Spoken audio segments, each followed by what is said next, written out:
Bună ziua, dragi prieteni!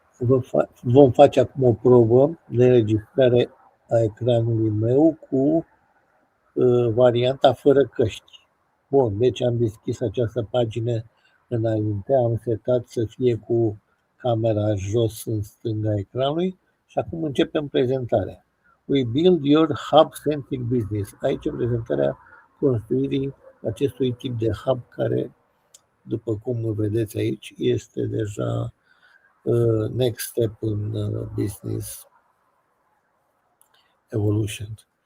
Și avem aici leverage and sell your own. Deci, fii avantajat și vindeți produsele tale și serviciile, serviciile și cursurile cu your new hub-centric business.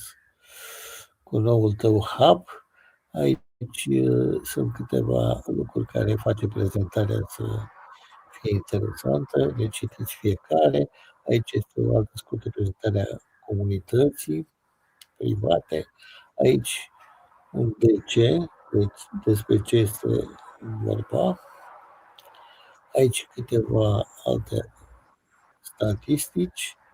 Ce nu este un hub. Un hub nu este un website. Are un website care este construit într-un anumit fel și așa mai departe. Un hub nu este un funnel, adică o pâine.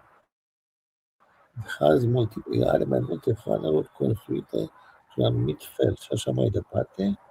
On your digital headquarter, deci deține locul tău digital headquarter, adică locul de conducere a afacerii tale. Și aici este hub-centric ce conține. În această fotografie explică deci culorile cu culoarea portocaliu. Vedeți aici ce conține partea exterioară, deci brandul site-ului conține, deci website-ul brandului, sales funnel, email marketing, CRM și analytics, business automation, care e foarte important, live record, webinars, afiliate, program și așa mai departe. Iar aici se conține comunitatea, junior, private, social network, ai comunități, grupuri, comunitate și grupuri, în social, rețeaua ta socială privată, ai membri și mesaje directe, cursuri și produse, blog și events, rewards, recompense, payment, integration și așa mai departe. So what it is a hub? Citiți aici, vă rog, și așa mai departe. Aici vine prezentarea la fiecare beneficiu în parte.